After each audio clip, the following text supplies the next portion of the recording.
Selama Bapak tidak mantap meminta maaf dan ajal menjemput, ngeri Pak di akhirat. Jangan coba-coba. Di akhirat tidak ada lagi kompromi. Kewajiban kita kata Allah, kau minta maaf aja deh. Itu aja Allah minta. Kau minta maaf. Itu aja. Dia maafkan kau atau tidak bukan urusanmu. Maka bagi mereka yang mau mempersiapkan diri masuk alam kubur, selesai nanti acara, ingat mereka listnya. Oh ini.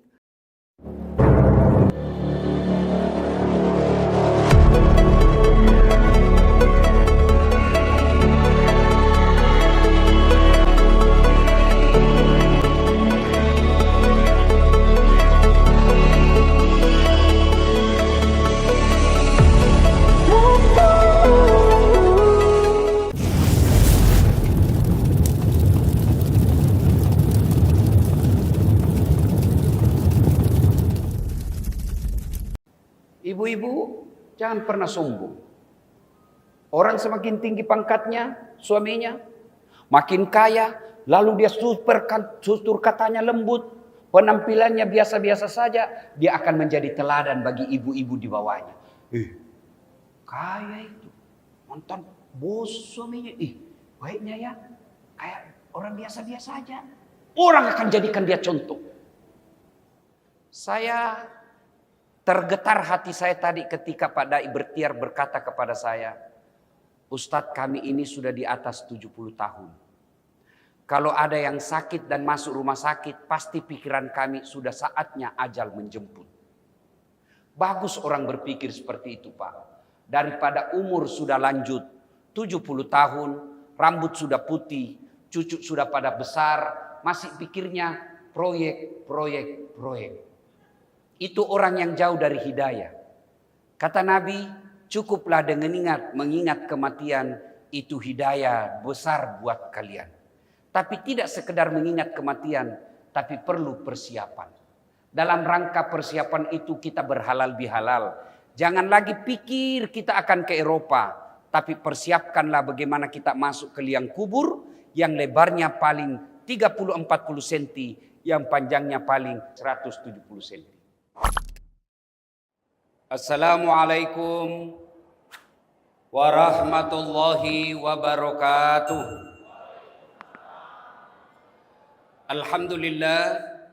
Alhamdulillahi rabbil alamin. Wabihi nasta'inu ala umurid dunya waddin. Ashhadu an la ilaha illallah. Wa ashhadu anna muhammadan abduhu wa rasuluh. Allahumma salli ala Sayyidina Muhammad wa ala alihi wa sahbihi ajma'in, amma ba'd. Faqad qala Allah subhanahu wa ta'ala fi kitabil karim, bismillahirrahmanirrahim, ya ayyuhalladzina amanu dukhulu fis silmi kaffatan wa la tattabi'u khutuwatis syaitan innahu lakum adu mubin. Wahai orang-orang yang beriman, masuklah engkau ke dalam Islam secara sempurna, bukan Islam pencitraan, bukan Islam pilpres, bukan Islam pilcaleg, bukan Islam politisasi, tapi Islamlah secara benar. Dan janganlah engkau ikuti langkah-langkah setan, karena sesungguhnya setan itu musuh yang nyata bagi kalian. Dan ketika saya ceramah seperti ini, ternyata masih banyak setan yang berkeliaran. Setannya bukan pocong, bukan uka-uka, tapi apa setan yang ada di tengah-tengah kita bentuknya handphone. Orang sudah ceramah masih sibuk tuh. Itu setan. Al-Quran mengatakan khutuwatis syaitan. Khutuwat itu langkah-langkah. Kenapa Allah tidak menggunakan kata langkah setan? Kenapa berulang langkah-langkah? Karena memang setan berusaha mengganggu kita bertahap. Pertama dia bilang, "Tidak usah aku dengar ceramah, tidak usah aku dengar. Kau sudah tahu itu apa yang mau sampaikan." Itu setan. Dia goda lagi kita, pegang handphonemu, pegang handphonemu, pegang handphonemu. Dia pegang, dia langkah lagi. Buka, ada WhatsAppmu, ada WhatsAppmu. Itu langkah-langkah setan. Padahal umur kita sudah lebih 70 tahun. Saya tergetar hati saya tadi ketika Pak Dai Bertiar berkata kepada saya, Ustadz kami ini sudah di atas 70 tahun. Kalau ada yang sakit dan masuk rumah sakit, pasti pikiran kami sudah saatnya ajal menjemput. Bagus orang berpikir seperti itu, Pak. Daripada umur sudah lanjut, 70 tahun, rambut sudah putih, cucu sudah pada besar, masih pikirnya proyek. Itu orang yang jauh dari hidayah. Kata Nabi, cukuplah dengan mengingat kematian, itu hidayah besar buat kalian. Tapi tidak sekedar mengingat kematian, tapi perlu persiapan. Dalam rangka persiapan itu kita berhalal bihalal. Jangan lagi pikir kita akan ke Eropa, tapi persiapkanlah bagaimana kita masuk ke liang kubur yang lebarnya paling 30-40 cm, yang panjangnya paling 170 cm. Bapak Ibu ini di depan saya ini muka-muka sakaratil maut sudah ini, Pak. Bapak setuju atau tidak? Pasti. Nah sekarang bagaimana persiapan itu? Saya akan menyampaikan nasihat-nasihat agama, bukan nasihat das atlatik. Pertama, Nabi pernah bertanya, "Atadruna manil muflis?" Saudara-saudara sekalian, tahu enggak siapa yang bangkrut nanti di akhirat? Macam-macam jawaban sahabat. Yang tidak sholat ya Rasul. Oh dia sholat. 5 waktunya baik. Sholat sunnahnya pun bagus.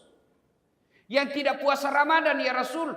Ramadannya tuntas. Selesai Ramadan dia puasa Syawal. Yang tidak bayar zakat ya Rasul. Dia bayar zakat. Harta zakat fitrahnya dia tunaikan. Mungkin yang tidak haji padahal dia sudah mampu ya Rasul. Nabi katakan dia haji, bahkan hampir tiap tahun dia pergi umroh. Seluruh sahabat heran. Sholat baik, puasa baik, zakat baik, haji baik. Lalu kalau begitu siapa yang bangkrut ya Rasulullah? Nabi menjawab, jarusu wa khati'ur rahim. Tetangga yang jahat sama tetangganya dan yang memutuskan tali persaudaraan. Sahabat bertanya, bagaimana caranya? Kok bisa dia bangkrut? Dia sholat, dia puasa, dia haji, dia zakat. Nabi tersenyum dan menjelaskan, betul ibadah mahdanya baik. Ibadahnya kepada Allah baik. Sholat jamaahnya bagus. Tapi sayang, dalam komplek tidak ada yang senang. Sayang ketika dia pensiun semua orang mendoakan dia sial. Kenapa? Tetangga depan rumahnya bertengkar gara-gara parkir. Samping kanan rumahnya bertengkar gara-gara got. Mentang-mentang dia perwira, dia ambil tanahnya tetangganya. Tetangganya tidak mau repot, ambil aja. Tapi apa akibatnya? Setiap hujan rumah tetangganya pasti banjir. Kelakuannya dia. Sebelah kirinya bertengkar gara-gara apa? Taman.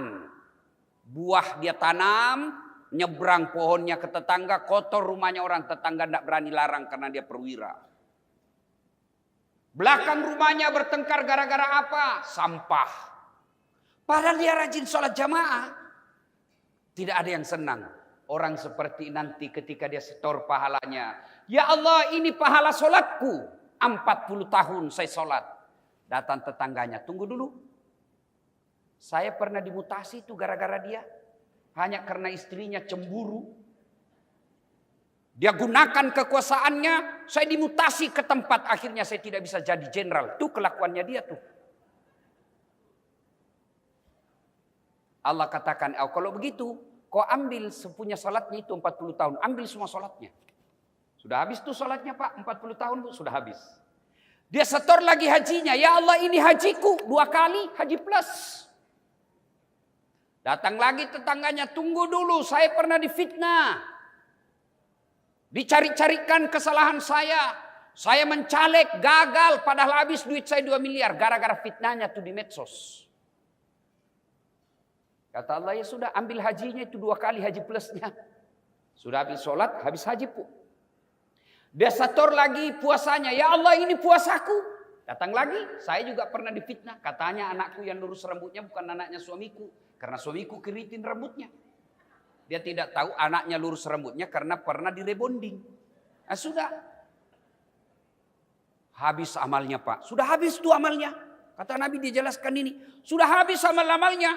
Masih ada yang datang. Ya Allah saya juga pernah disakiti. Saya pernah difitnah. Saya pernah dikhianati, saya percaya dengan baik tapi dia berkhianat kepada saya. Gara-gara khianatnya hidup saya susah. Saya minta keadilan. Berkatalah yang tadi banyak amalnya, ya Allah bagaimana lagi, sudah habis ini amalku, capu nih amal aku. Tidak ada lagi amal saya.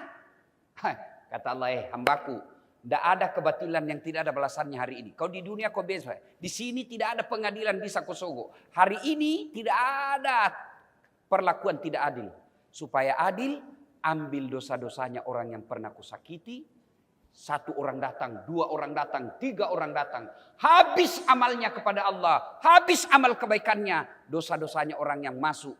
Sehingga dia bangkrut. Tidak mendatangkan apa-apa. Amal-amal yang pernah dilakukan hanya bayar dosa-dosanya. Inilah makna sehingga kita perlu berhalal bihalal. Maafkan saya. Saya cinta bapak-bapak semua karena Allah. Saya bukan mau memuji bapak-bapak. Tidak ada gunanya saya hadir kalau hanya memuji-muji. Saya yakin bapak semua punya jabatan. Pernah jadi minimal kolonel. Di sini ada saudara kita yang Allah takdirkan pernah jadi Kapolri. Pernah bintang 3. Tentu bapak pernah punya prajurit yang bapak pernah lukai. Ingat-ingat itu. Saudara-saudara kita yang pernah bapak mutasi karena sentimen.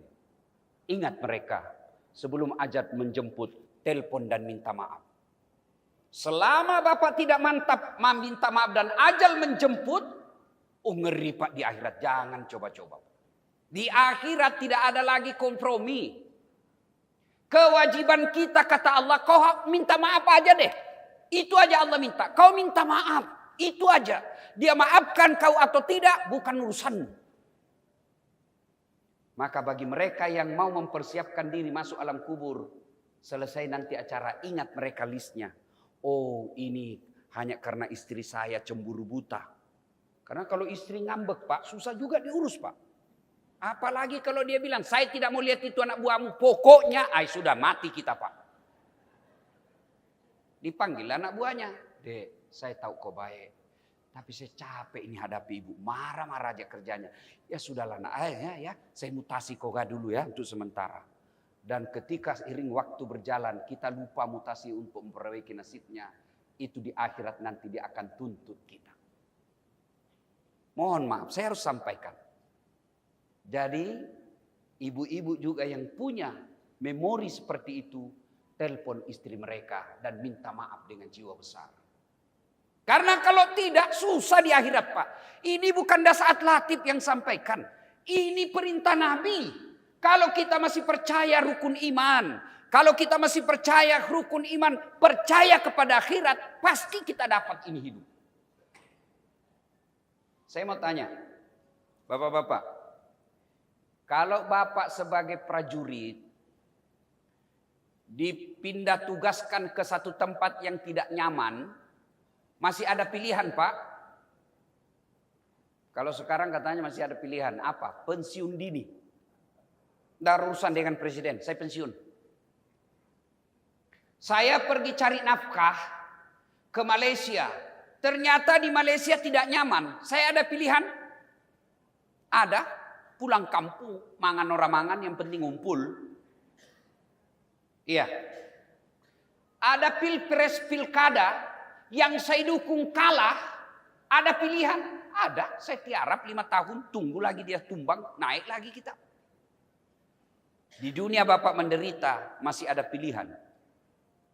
Tidak ada orang menderita dari pagi sampai pagi lagi, tapi paling ada senyumnya ketika dia lihat grup WhatsApp. Tapi demi Allah, ketika bapak sudah masuk kubur, senang tidak senang, tinggal kau di situ, tidak boleh lagi kau keluar. Dah enak deh dikubur keluar dulu. Enggak. Saya dikubur keluar lagi. Lari satu kampung. Ustadz Dasaat Daju Pocong. Maka sebelum itu terjadi. Minta maaf. Apa sebab biasa putus tali persaudaraan? Apa yang menyebabkan orang putus tali persaudaraan? Satu, momen-momen politik. Salah satu kita jalan di tempat negara kita ini. Banding negara Malaysia, Thailand, Laos dulu pak. Tidak ada artinya di depan Indonesia. Tapi sekarang kita hancur di depan mereka di ASEAN ini. Apa salah satu sebabnya? Menurut saya kita lupakan sila persatuan Indonesia. Cebong kampret sampai sekarang masih serang menyerang. Padahal Jokowi Prabowo sudah satu paket. Kemarin kita pilpres, coblos Jokowi Ma'brut, bonus Prabowo Sandi. Sudah satu paket sekarang. Rakyat sudah terlanjur terpolarisasi. Maka mudah-mudahan pilpres yang akan datang 2024 tidak ada lagi polarisasi politik identitas. Semua kita boleh berbeda pendapat, boleh berbeda pilihan, boleh berbeda partai, tapi satu kesatuan, persatuan Indonesia. Yang kedua, penyebab putusnya persaudaraan. Apa itu? Kesombongan. Apa itu sombong? Ibu dai pakai emas berlian, sombong? Belum tentu. Bapak-bapak yang punya rezeki banyak emasnya, pakai itu rezekinya bapak.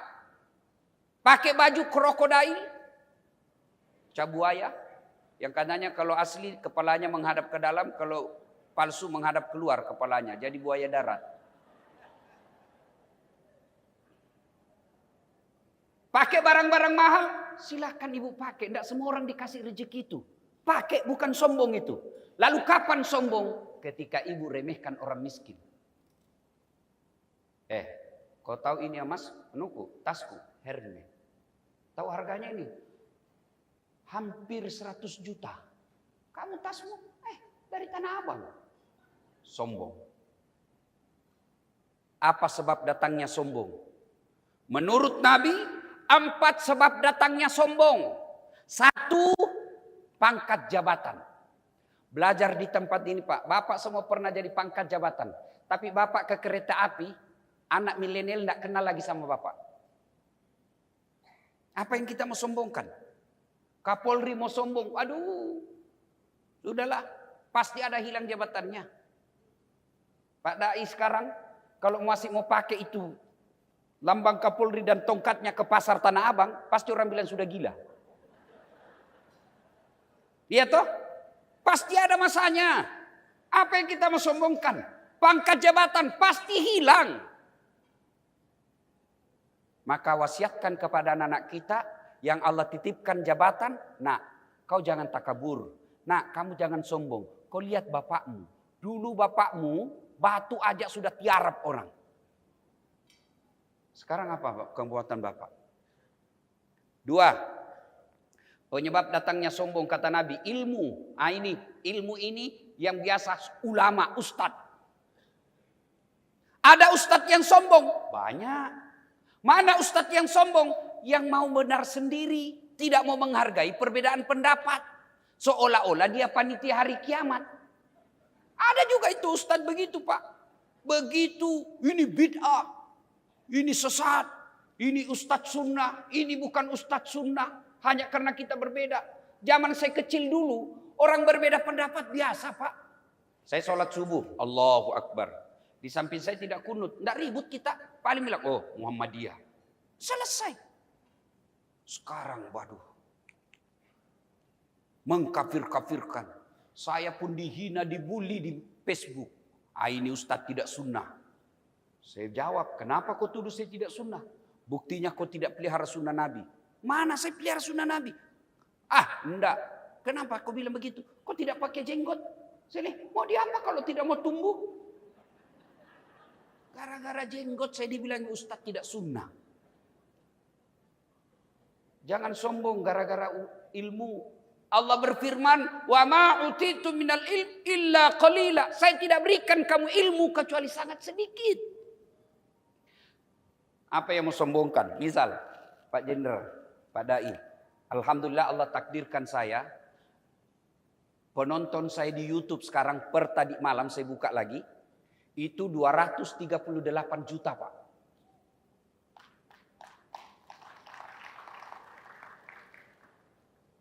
Mau sombong? Jangan. Dasat, jangan kau sombong. Kamu bisa jadi seperti itu karena ada yang penontonmu. Kalau tidak ada penonton, apa artinya itu Ustadz kalau tidak ada jamaahnya? Anggaplah saya ceramah di sini 2 jam berapi-api, membara, tapi tidak ada yang nonton. Lewat Bapak, sudah lama itu gila Pak Ustadz. Apa yang kita mau sombongkan dengan ilmu ini? Kalau ada Ustadz yang tidak mau menerima perbedaan pendapat, seolah-olah hanya dia yang benar, itu setan masuk dalam hatinya. Coba lihat, dalam takbir aja kita berbeda. Ada hadis menyatakan, saya melihat Nabi takbir sejajar dengan bahunya. Maka tidak ada foto pada waktu itu. Tidak ada tutorial. Maka ulama menafsirkan sejajar dengan bahu. Mana disebut sejajar dengan bahu? Macam-macam pendapat ulama. Karena tidak ada fotonya. Yang pertama, Allahu Akbar. Kenapa dia begini? Karena dia melihatnya dari depan, sejajar. Yang kedua ada yang begini, Allahu Akbar. Kenapa? Karena dia lihatnya dari atas, sejajar. Maka yang mau begini silahkan, mau begini silahkan. Bahkan mau yang lain, Allah, silahkan. Jangan kau celah orang. Kau pakai yang kau yakini tanpa menghina orang lain. Kenapa? Karena prinsip saya, kalau dia sesat, saya tidak tanggung dosanya. Tapi ketika saya hina dan saya lecehkan, saya dapat dosa. Ada juga Bu, yang kayak tidak makan, dia takbir.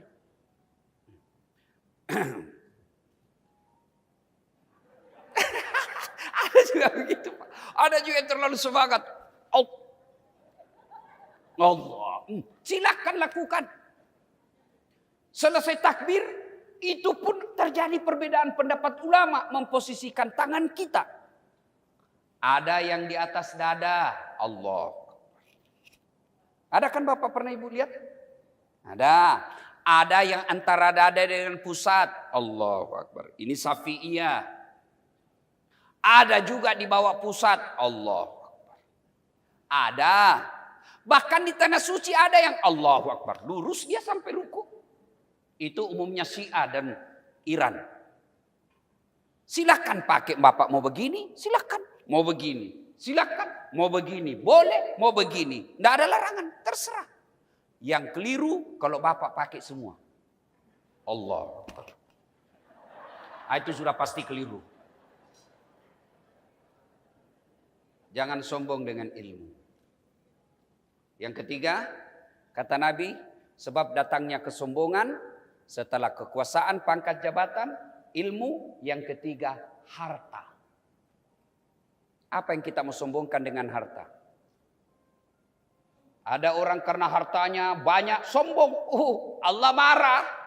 Akhirnya apa? Dia titip satu penyakit dalam hati, dalam dirinya. Dalam jasmaninya Allah titip penyakit kecil saja. Duitnya miliaran, tabungannya miliaran. Tapi apa? Dilarang makan nasi. Ada kan ibu-ibu lihat orang dilarang makan nasi kan? Dilarang makan daging. Apalagi? Dilarang makan gula. Dilarang makan garam, dilarang makan lemak, semua dilarang. Satu aja yang boleh dia makan. Apa? Ubi rebus warna ungu. Begitu dia ke dokter, apa kata dokter? Mohon maaf komandan, selama komandan aktif, jarang kena matahari. Mulai besok, kalau bisa Bapak komandan keliling di komplek, jangan pakai baju. Pakailah celana pendek Pak, supaya pahanya juga kena sentuhan matahari. Jangan lupa Pak, jangan pakai sendal. Jangan pakai topi. Maka kelilinglah dia di kompleks dari jam 8 sampai jam 9:30. Tidak pakai baju, tidak pakai sendal, pakai celana pendek. Keliling dia Pak. Apa bedanya sama gembel? Kasihan, jangan sombong karena harta. Yang keempat, kata Nabi sebab datangnya sombong, bertambahnya ibadah. Waktu di batalion Pak, sholat Jumat aja tidak pernah. Begitu dia mulai dekat sakaratil maut, sholatnya kuat, sampai hitam jidatnya. Wah dia pandang enteng semua orang. Semua dia hina, itu sombong. Jadi bahayanya sombong, ada 3 temannya setan di dunia. Nauzubillah min zalik. Temannya setan, Pak. Kalau temannya Pak Jenderal, aman kita, Pak.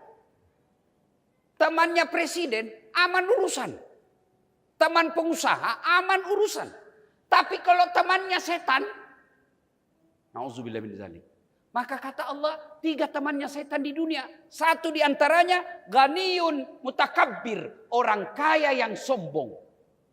Kaya harta, kaya pangkat, kaya ilmu, kaya jabatan, sombong, temannya kok setan. Tapi orang masih maklum. Ada pejabat, orang kaya, populer, cakep, sombong. Orang masih bilang, ya wajarlah dia sombong, banyak duitnya. Tinggi jabatannya, terkenal, populer, wajar. Tapi temannya setan. Tapi ada juga sudah miskin, pensiun, banyak penyakitnya, tidak terkenal, jelek mukanya, sombong lagi. Kau bukan temannya setan, kau sudah jadi setan, bos. Maka ketika ketemu seperti ini, rendahkan hati. Serendah-rendahnya. Bukan rendah diri, rendahkan hati. Ibu-ibu, jangan pernah sombong. Orang semakin tinggi pangkatnya, suaminya, makin kaya, lalu dia tutur katanya lembut, penampilannya biasa-biasa saja, dia akan menjadi teladan bagi ibu-ibu di bawahnya. Kaya itu, mantan bos suaminya, baiknya ya, kayak orang biasa-biasa aja. Orang akan jadikan dia contoh. Tapi kalau sudah tua, masuk gimana orang lomo lain? Suami aja enggak betah. Ibu-ibu, ada yang suka ngomel di sini. Hati-hati. Apalagi kalau sudah usia senja. Sabar. Apalagi bapak, ibu-ibu lihat suaminya nih, Bu. Jalan aja sudah pada susah. Selesai makan obat. Ya kan? Pasti makin rewel dan gampang tersinggung. Ada pensiunan dia cerita ke saya. Kenapa Ustaz gampang sekali saya tersinggung sekarang? Setelah saya pensiun, kan tidak ada kegiatan. Jadi saya tinggallah di rumah nonton-nonton berita. Baring-baringlah saya di tempat ruang nonton. Ada kucingnya cucuku duduk-duduk situ, tidur juga samping saya. Lewat istri saya. Dia tendang itu kucing. Apa ini kucing? Tidur aja kerjanya. Kucing ditendang Ustaz, saya yang tersinggung. Begitulah laki-laki kalau sudah pensiun, gampang tersinggung kasihan. Begitu dia lewat naik mobil sama suaminya, tiba-tiba istrinya bilang, ada panti jompo Pak di sini. Langsung tersinggung, kok masih masuk saya panti jompo? Maka ketika usia senja di sini seperti ini, rumusnya berhenti ngomel. Kan tidak ada orang tahan itu kalau ibu suka ngomel. Ada yang tanya saya di Makassar, jangan tersinggung Bu ya. Dia tanya begini, Ustaz, kenapa itu suamiku tidak betah di rumah? Saya takut dia tersinggung, kuceritakanlah. Ibu, ada orang suami istri. Istrinya suka sekali ngomel. Pokoknya ada duit, tidak ada ngomel aja. Terlambat suaminya lebih-lebih lagi. Cepat juga tetap ngomel. So ketika suaminya dapat rezeki, dia bawalah suaminya beli, istrinya dia bawa beli berlian, beli perhiasan. Sudah dibelikan perhiasan, senang istrinya Bu. Waduh, bapak makin cakep aja Pak. Kata suaminya, bagaimana ya supaya berhenti dia ngomel setelah beli ini ya. Akhirnya dia bilang, dek, kita pergi siara sumur tua di kampungnya. Kita pergi lihat-lihat sumur tua. Baik Pak, pergilah karena istrinya lagi senang. Dia bawalah istrinya pergi siara lihat-lihat sumur tua. Sumur ini sudah 400 tahun umurnya Bu. Dekat dengan sumur suami istrinya, dia bilang, dek, kau lihat ada enggak airnya itu sumur? Nggak ada Bang, tapi dangkal. Asa sih paling sampai lutut. Kata suaminya, aman berarti ini. Dekat-dekat sumur Bu, dia dorong istrinya masuk. Tuh, jatuh. Kata suaminya, ngomel aja kau di situ. Nggak ku dengar, ngomel kau sampai pagi. Nggak ku dengar juga. 1 jam kemudian, tiba-tiba dari dalam sumur Pak, ada makhluk keluar, hitam, besar, tinggi. Buk! Kaget suaminya. Siapa kamu? Saya jin penunggu sumur ini. Saya sudah 400 tahun di dalam sumur ini tenang-tenang. Ada perempuan di dalam, ngomel aja kerjanya. Baru 1 jam, tidak tahan saya, lari aja saya. Lebih baik saya lari. Bayangkan Bu. Jin aja Bu, 400 tahun. Nggak tahan dengar perempuan yang suka ngomel. Apalagi bapak-bapak yang sudah pensiun. Hah? Satu, yang menyebabkan, kita lanjut lagi, menyebabkan tali persaudaraan putus, momen politik, kesombongan. Yang ketiga, sakwa sangka. Sangka buruk. Berapa banyak rumah tangga bertengkar hanya karena sebab sangka buruk. Telepon suami tidak dijawab, mulai curiga. Mentang-mentang itu orang tua sudah buka mau, masih sangka baik. Kalau telepon suami pagi tidak dijawab, oh suamiku lagi sholat duha. Enak perasaan. Telepon lagi jam 12, tidak dijawab. Oh berarti sholat berjamaah di masjid. Telepon sore, belum juga dijawab. Oh berarti HP-nya ketinggalan di mobil. Begitu masuk WhatsApp, saya lihat suamimu bonceng cewek cantik betul. Oh berarti suamiku lagi nge-grab. Ada perasaan gitu, sangka baik. Seangkatan kita di batalion 6972. Sama-sama kita dulu. Ketika dapat jabatan, sombong betul. Masih pensiun pun, sudah pensiun, masih sombong. Ditelepon dan dijawab. Sangka baik. Oh berarti dia lupa nomor saya. Mulai pensiun dia kesian. Sudah mulai pikun-pikun. Jadi nomor pun tidak ditimpan lagi. Sangka baik. Tidak ada kebahagiaan bagi orang yang selalu sangka buruk. Ketemu kita, padahal satu batalion kita. Ketemu di mall, kayak tidak kenal. Oh berarti lagi buru-buru. Kepepet mau ke toilet. Sangka baik. Yang keempat, yang menyebabkan putus persaudaraan. Apa? Ghibah. Apa itu? Cerita jeleknya orang. Nah ini penyakitnya nih. Iya toh? Biasanya duduk-duduk dia tidak cerita tapi mulutnya dong. Apa? Bu, ada yang tanya saya biasa begini. Ustadz, bagaimana kalau yang saya cerita benar? Justru benarnya namanya ghibah. Kalau salah namanya fitnah. Tidak ada jalan cerita kejelekan orang. Jadi kalau ada, Assalamualaikum, Waalaikumsalam. Bu, nonton tidak sinetron semalam, tukang bubur naik haji? Iya jelek betul itu sifatnya Haji Mukaddas. Iya, lama-lama cerita langsung seperti tetangga.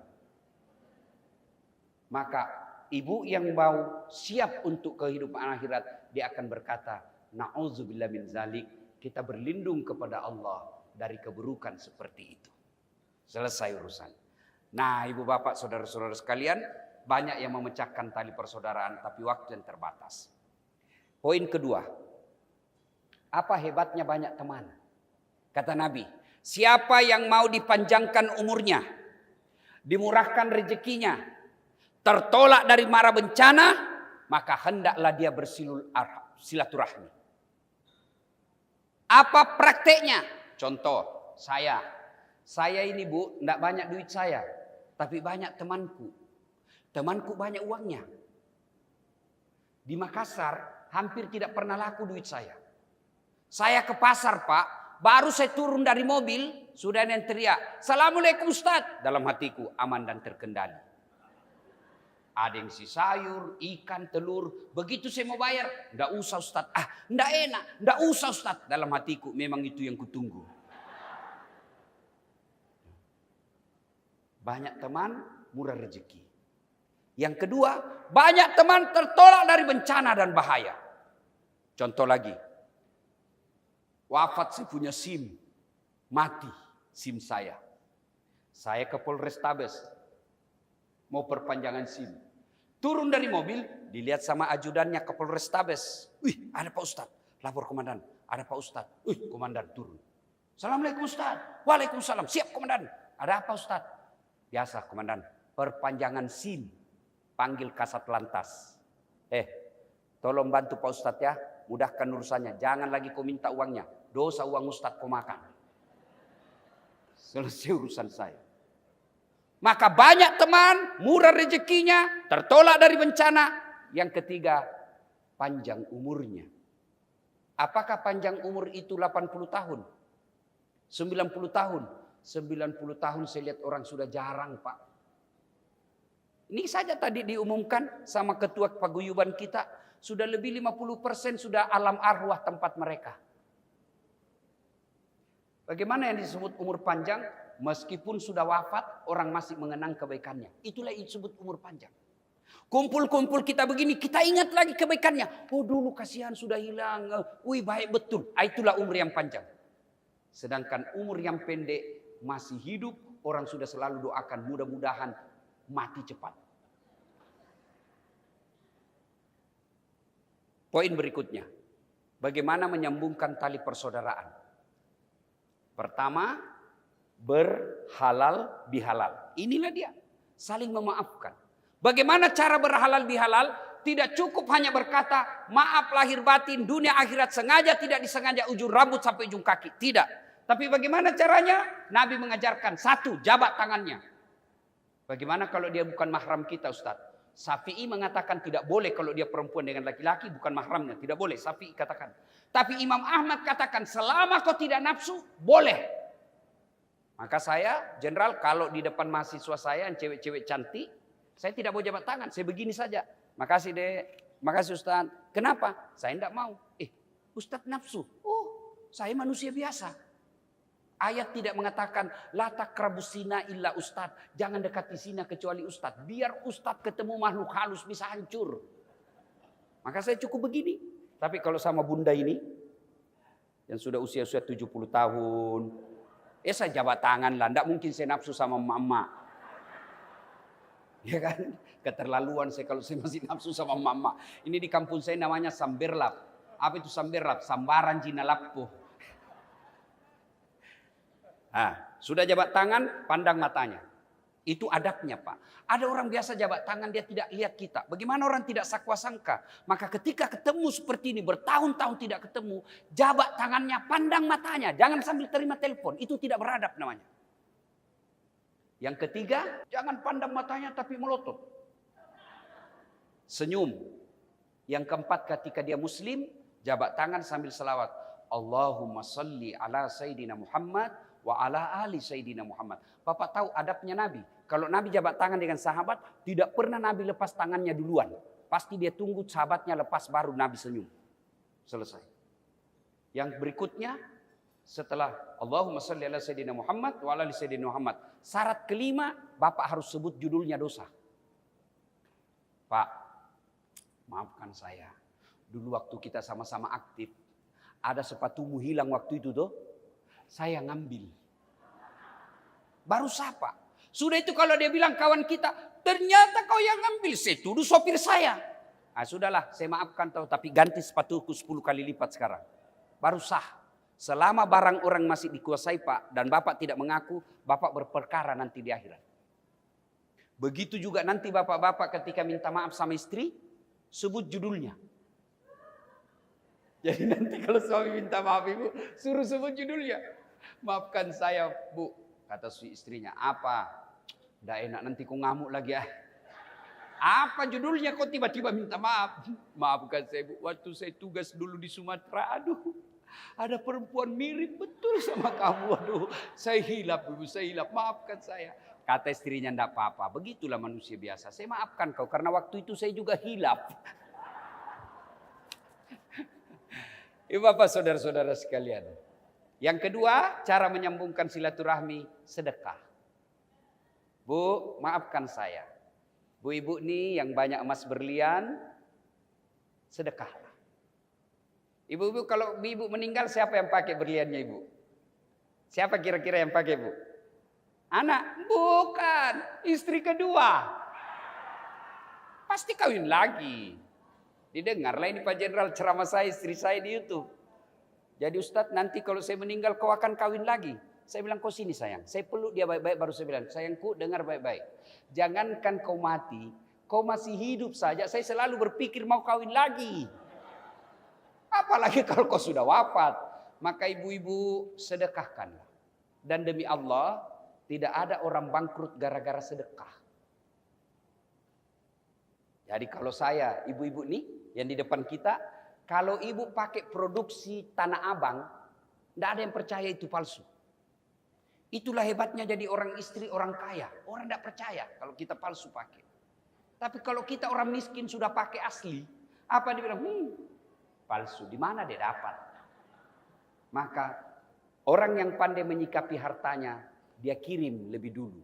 Bapak-bapak yang punya harta, anak sudah pada jadi, sudahlah Pak. Tidak usah Bapak investasi untuk dunia terus. Nah, itu ada lahannya Bapak di situ, 2 hektar. Sudahlah nak, kau jual itu, saya tidak bisa lagi ke kampung. Kirim ke kampung, bangunkan masjid di kampungku, supaya nanti saya wafat, orang nikmati dan saya nikmati hartaku yang 2 hektar itu. Ada orang anaknya menikah, dia lagi.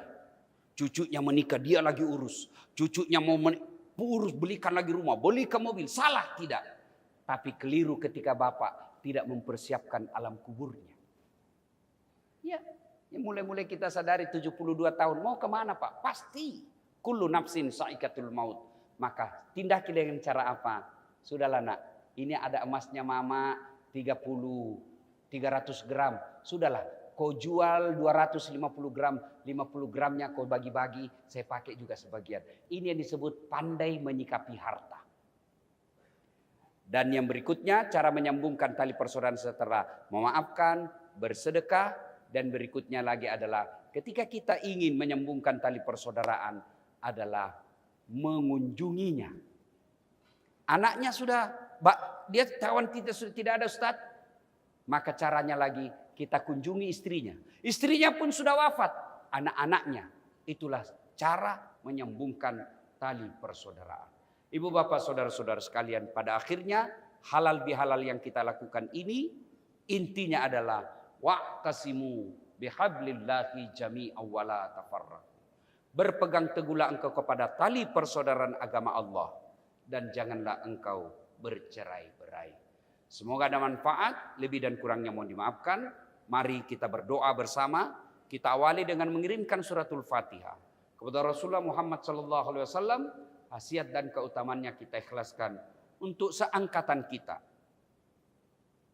Saudara-saudara kita yang tergabung dalam Batalion 6972 yang Allah takdirkan sudah berada di alam kubur. Kita ingat-ingat, kita sebut namanya lalu kita kirimkan Fatihah. Ila hadratil Nabi Mustafa Muhammad sallallahu alaihi wasallam. Summa hususil ruhil almarhum almarhumah. Al-Fatihah.